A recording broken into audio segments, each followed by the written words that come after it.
Good morning, Rick. How you doing? Good morning, Keith. Hey, where are you? I'm in Sedona, man, with you. I'm at your house. You know, That's actually a view out my front window. yeah, So if you were actually in Sedona standing next to me, if we just turn to our left like this, that's the view I have at this moment. that's right. That's right. With the snow, I mean, I'm, is time real? It's a concept, right? I mean, Everything happens all at once, some people say. So who you know, knows? it only happens. It's only happens in this moment, right, Rick? That's it. That's the only one that counts for sure. That's good, man. Hey, so I thought we'd kick it off, man, with this podcast title called "Knock It Off." And so before we go, I want to kind of give you the context of it or the origin of it.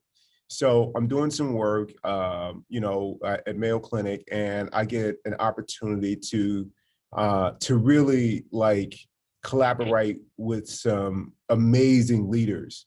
And one of my leader friends, her name is Lindsay Fix, and she's just awesome, right? Just kind, generous spirit, gracious heart. She's amazing. So, we did a meeting with some of her colleagues that report to her. And after the meeting was over, we walked into another room and just to talk kind of privately so that I can make sure that I am supporting her team in terms of wellness. And I said, man, Lindsay, you really got it all together and it's just great working with you and you're just so on top of things.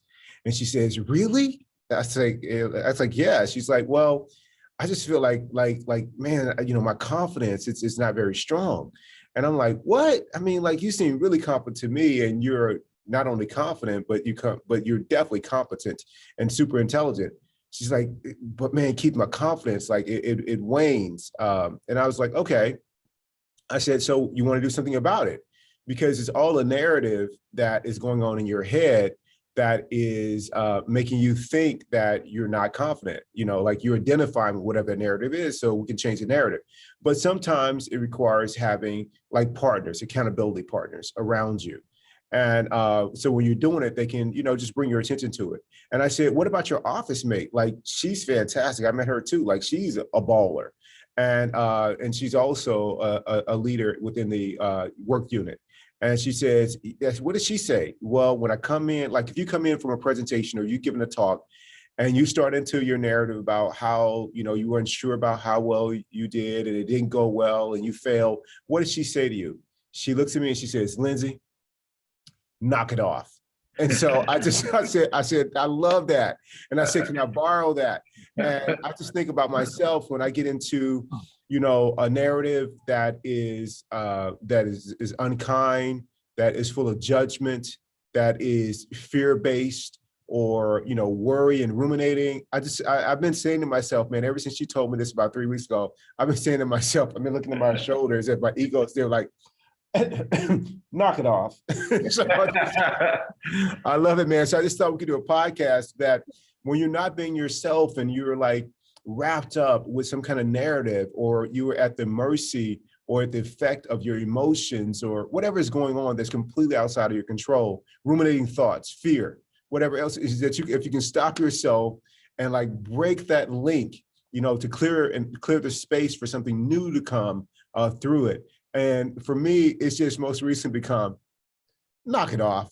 So, Rick, when you hear that story, I mean, tell me how it lands on you. Well, first of all, thank Lindsay. That's a wonderful concept. It's a great thing that she heard from her office mate. And I think it's effective. What it points up is the very important but overlooked fact that we have control over how we want to present. We don't think we do. That's because we're in a groove. So if you're always feeling non-confident and you're feeling it over and over and over and over, despite successes that you've had, you might want to take a look and see if your feedback loop is accurate. Right. And one of the ways to sort of get yourself out of that groove is to do what you just said, knock it off. Have some sort of a poignant reminder that this really isn't what the reality is. It's something else that's going on inside of me.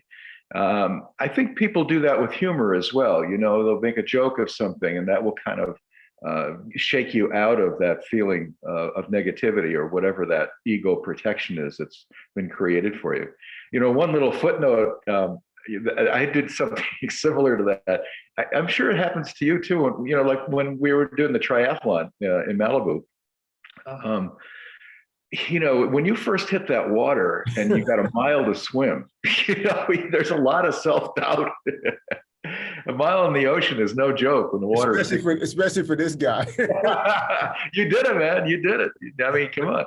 But the point is, that's really an example of a heavy mind over matter thing. And I went through, every time I do a race, I always have the same problem when I hit the water. It's like, I can't do this. You know, I signed up for it. I got the swag. I think that's good enough. I'm just going to go in. And then, and then I have to say to myself something equivalent to knock it off. And usually if I'm in the water and I'm stroking or whatever, I just flip on my back and start breathing, you know? So I just take a moment and realize, hey, come on, man, you've been training for this. You got it, go for it. So if we put that in the context of, let's say, interpersonal relationships or our work and doing a presentation where we're being looked at and judged by other people and how competent we are, I think the thing to do is just to look at them and understand that you've got it, you know, knock it off. I've got this. Yeah, 100%, man. So, you know, I again, every time, you know what else it does, and we'll do another podcast called It's Not a Big Deal. But every time that comes up, for something comes up for me, that my ego comes up, or an opportunity, a situation or person presents themselves that normally would be a trigger for me, what knock it off, because it's serious enough in that it kind of jolts you, like you said, but it's also humorous enough for you not to take yourself so seriously. That's right. Like, seriously, like, are you kidding me right now? Are you judging that person for what? Like, you know, it just really helps with that. And so I just think that it's wonderful, man. It really is. And so big props out to Lindsay for letting me borrow this from her and her office mate. You know, just really, really super grateful. You know, just to them and the fun that I get to have every single day. And I know that I'm living like an amazing life right now.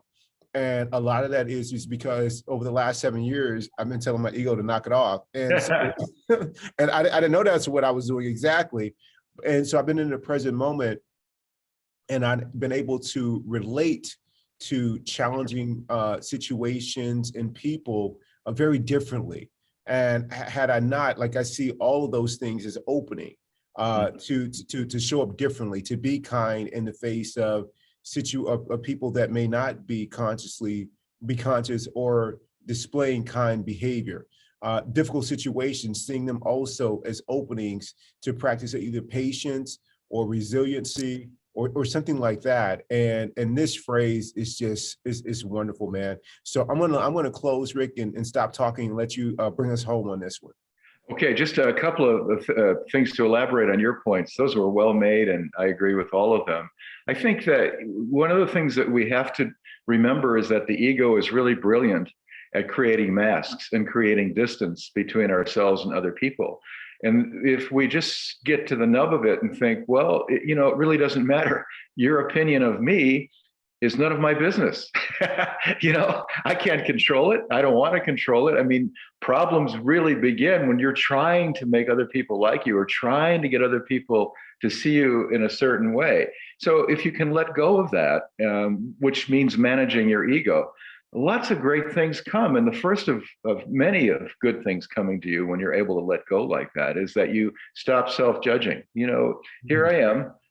You know, I've got warts and maybe I stutter a little bit when I make my points, or I forget something or whatever. I'm a human being. So I'm doing my best to get this across, and man, that's good enough for me. I really like it. And if you're going to complain, ego, all I can say is knock it off. There you go. Well said. Well said, Rick. Man, thank you for a great show, man. Love your smile. The hair looks great. It always looks good. Got it. Good. Thanks for coming.